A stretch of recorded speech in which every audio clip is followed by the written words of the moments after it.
Buenas tardes, mi nombre es Mauricio Medinaceli y en esta oportunidad quiero compartir con ustedes algunas ideas y temas sobre los subsidios a los precios de los derivados del petróleo. Como ven, he implementado un nuevo formato. ah, Creo que trato de mezclar aquí PowerPoint con la cámara y el micrófono. Bueno, esperemos que salga todo bien y a ver, veamos. Bien, el título de la diapositiva es Subsidios a los derivados del petróleo en Bolivia. Pero para ello, déjeme comenzar con la siguiente reflexión. ¿Qué es un subsidio? Típicamente se entiende un subsidio como la transferencia de dinero o recursos de un grupo de gente a otro grupo de gente. ¿De acuerdo? Entonces, los gobiernos no dan subsidio. El presidente de la República no da un subsidio, los ministros no dan un subsidio. Un subsidio es una transferencia de recursos de alguien hacia otro alguien. ¿De acuerdo? Entonces, esa es una definición, digamos, no técnica. Y ahora, como siempre, veamos algunos ejemplos. Acá tenemos el primer ejemplo, los gastos de un edificio. Imaginen ustedes que viven en un edificio y todos acuerdan pagar unos gastos comunes que le llaman. Pero hay un par de personas mayores que vive de su jubilación, de sus rentas, que son muy pequeñitas. En este sentido, todos, digamos, cobran un poco de solidaridad y deciden que la cuota para esas dos personas será menor, mucho menor a la que usted paga. En este sentido, hay un subsidio de los que pagan la cuota normal a estas dos personas. Nuevamente es una transferencia de recursos, ¿no es cierto? Veamos otro ejemplo. Usted sale a cenar con sus amigos y todos acuerdan dividir la cuenta en partes iguales. Ahora bien, ¿de dónde a dónde viene el subsidio? Viene de los comelones, si quieren, los que comen mucho. Ellos son los que reciben el subsidio y los que cuidan la línea son los que dan el subsidio, ¿no? Porque la cuenta se divide en partes iguales. Aquí tenemos otro subsidio, la lotería. Imaginen que usted y su amigo ganan la lotería de, digamos, $1000, pero usted tiene mucho dinero y su amigo no tiene dinero. Entonces usted, en una benevolencia extrema, decide ceder o no cobrar el premio y ceder todo a su amigo. Esto también es un subsidio. ¿Qué quiero decir con ello? Que un subsidio no solamente es entregar recursos a una persona. Un subsidio también es dejar de percibir recursos por algún concepto. Acá tenemos un ejemplo, digamos, número 4, algo un poco más elaborado. Imagine que usted ahora es un malvado y apoya con que el colegio donde van sus hijos no dé becas a la gente más pobre. Entonces, boom, las becas se cortan. Pasan los años y usted ya está viejito, caminando por la calle y alguien le roba el celular. Ahora, ese alguien es uno de los chicos que quizás hubiese beneficiado de la beca que usted cortó. Por tanto, el haber impedido ese subsidio, al final le rebota a usted. Como pueden ver ustedes, entonces, un subsidio implica una discusión ética, implica una discusión moral, porque al final del día consiste en conocer quién da recursos, qué grupo de personas da recursos a qué otro grupo de personas. Y aquí surge la pregunta entonces, ¿por qué pensamos que los gobiernos son los que dan subsidios? Y yo entiendo que se piensa eso porque son los gobiernos los que diseñan los mecanismos para implementar estos subsidios. Son los gobiernos los que diseñan los mecanismos para quitar a unas personas y dar a otras personas, que en esencia eso es un subsidio. Entonces por eso uno tiene la idea de que un gobierno da el subsidio, pero no pierda de vista que es usted el que recibe o el que da el subsidio. Entonces, en este marco de transferencias, podemos decir, repasemos los subsidios al sector de la energía en nuestro país, básicamente a los derivados del petróleo. Para hacer las cosas más simples, dividí entre subsidios tipo 1, tipo 2 y tipo 3. En los subsidios tipo 1, aquí tenemos, como ustedes pueden ver en la diapositiva, tenemos que la oferta o el productor, que puede ser el productor o importador, tiene unos costos y obtiene un beneficio, como ustedes pueden ver acá. Ahora bien, ¿qué pasa si el gobierno decide que el precio de venta será el que está establecido aquí en la línea roja? Ese es el precio al consumidor final. Este precio ni siquiera cubre los costos y menos los beneficios, ¿no?, de la oferta o del productor o del importador. Por tanto, la diferencia entre lo que necesita el productor más su beneficio o el importador menos el precio efectivo de venta, a esa diferencia le llamamos subsidio tipo 1. En este caso, muchas veces el gobierno da dinero al productor o al importador para que pueda continuar ofertando este bien. A esto llamamos subsidio tipo 1. ¿Y qué es lo que las personas típicamente entienden por subsidio? ¿No? Una salida de recursos por parte del Estado para el productor o el importador. Pero no pierda de vista, esta es una salida de recursos, pero no es que el gobierno le paga, no es que el presidente le paga. Son los contribuyentes, los que pagan impuestos, los que subsidian al consumidor de este bien. Bueno, en Bolivia tenemos entonces que estos subsidios tipo 1 para el diésel y el GLP, que son los que consigna YPFB en su página, alcanzaron hasta 770 millones de dólares el año 2013 y luego cae en el año 2015 a 309 porque el precio internacional del diésel cae, entonces el costo de importación también disminuye. Entonces aquí tenemos los montos por subsidios al diésel y GLP, fuente YPFB. Hay algo que está muy interesante acá. Vean el subsidio al diésel hoy en dólares por barril y el año 2013 llegó a 133 dólares por barril. Imagínense lo ineficiente, lo caro que es importar diésel en el país. Estos costos de 133 dólares por barril son básicamente transportes y comercialización. Valdría la pena preguntarse entonces por qué es tan caro este subsidio al diésel oil en nuestro país.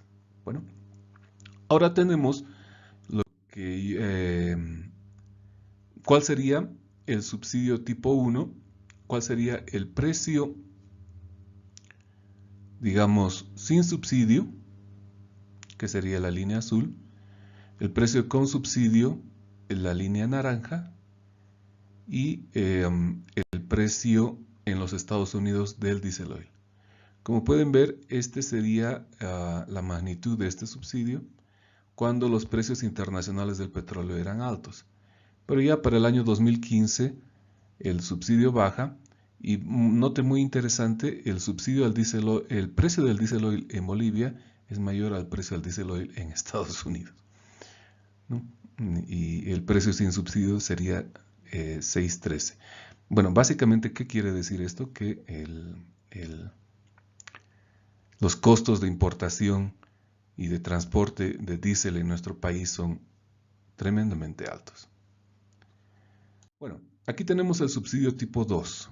Imaginen que aquí tenemos los costos de producción o importación, el beneficio del oferente y el precio efectivamente cubre estos costos, ¿de acuerdo? Sin embargo, el precio internacional está por encima del precio nacional. A esta diferencia se llama subsidio tipo 2. Este es un subsidio que incorpora en lenguaje técnico lo que llamaríamos el costo de oportunidad. Pero bueno, más allá de lo técnico, muchas personas me dicen, bueno, pero esto no es un subsidio, ¿por qué no le llamas otra cosa? ¿Por qué el consumidor boliviano tiene que pagar los precios internacionales del petróleo? Bueno, para entender esto, tomemos el siguiente ejemplo.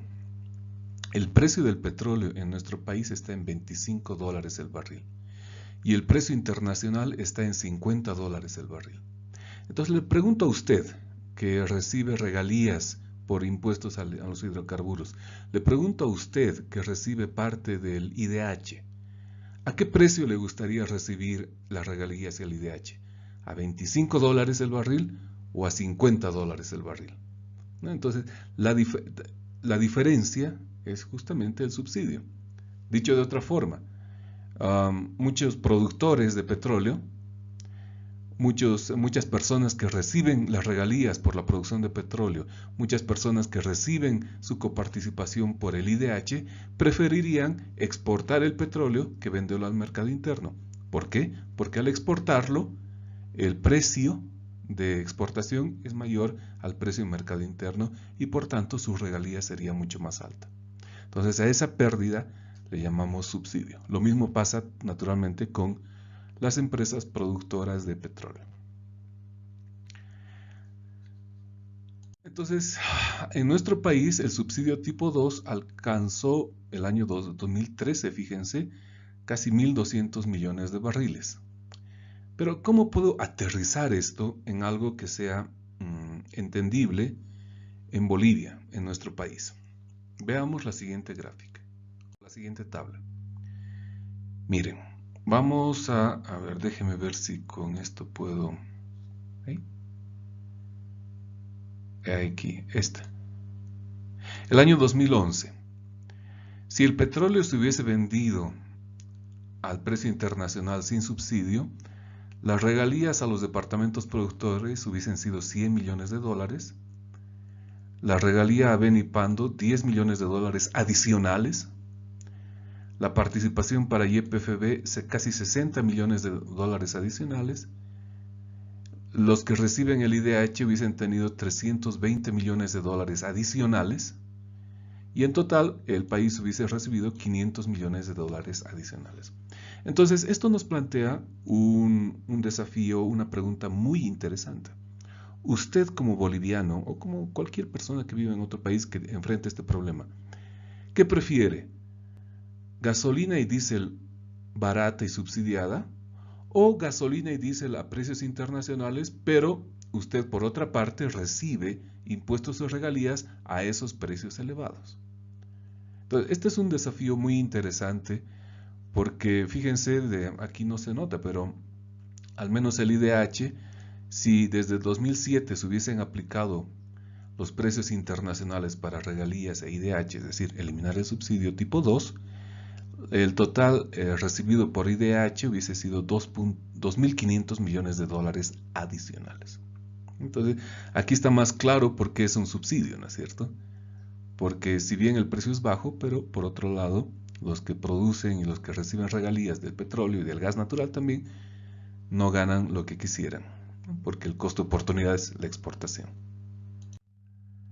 Bien, aquí tengo el subsidio tipo 3, o lo que llamo gasolinazo. Algunos gobiernos lo que hacen es, para disminuir el precio al consumidor final, lo que hacen es bajar impuestos, como ustedes pueden ver acá.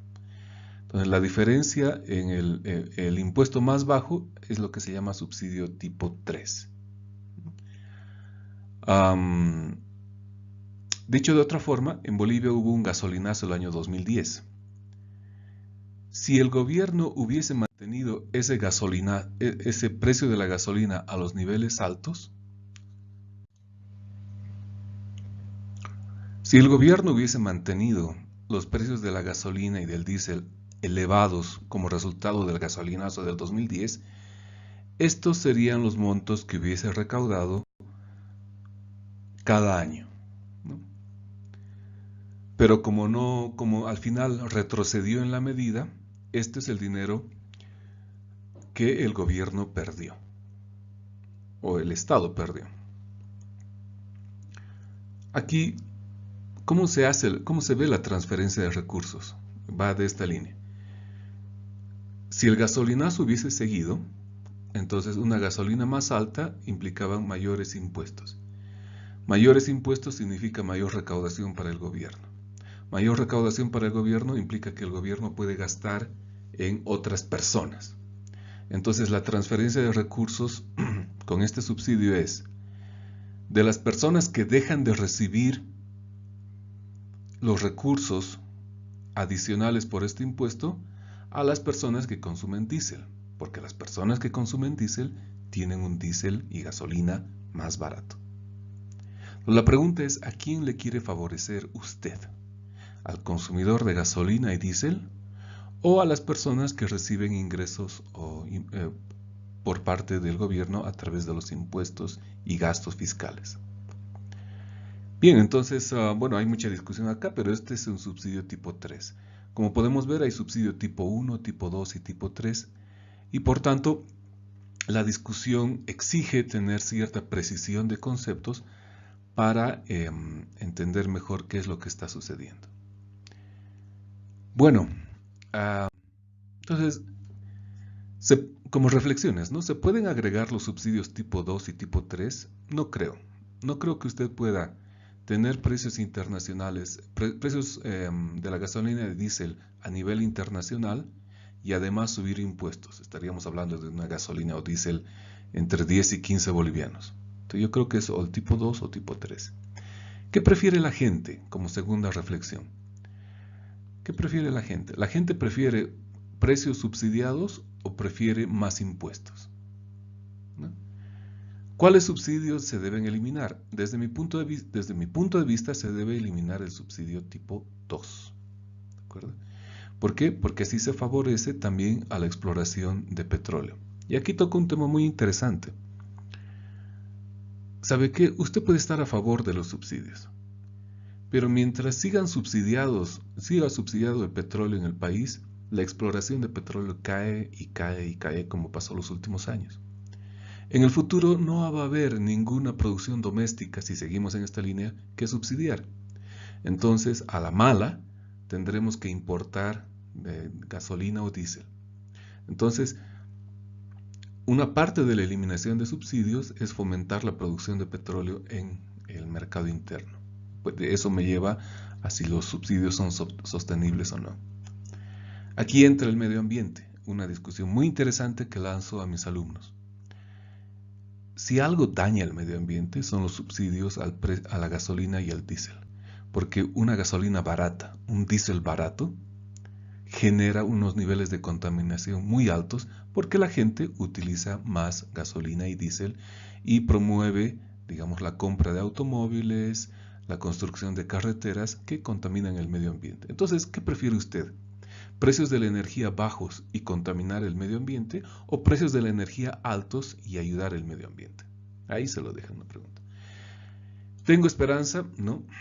La verdad que como van las cosas no creo que se puedan eliminar los subsidios, aunque yo estoy a favor de ello, porque genera mucho conflicto social y bueno, la forma como se hizo el 2010 tampoco es la más adecuada. Hay mecanismos más razonables, hay mecanismos graduales, con mayor información, y en lugar de dar subsidios a través del precio, se pueden dar subsidios directos a las familias más pobres cuando se sube el precio. Bueno, hay varios mecanismos para eliminar subsidio. Pero bueno, la gente lastimosamente piensa que los subsidios los da el gobierno y ellos se benefician de eso. Lo que hay que tener en mente es que los subsidios son transferencias de un grupo de la población a otro grupo de la población. Le invito a usted a reflexionar si está de acuerdo o no con esas transferencias. Muchas gracias.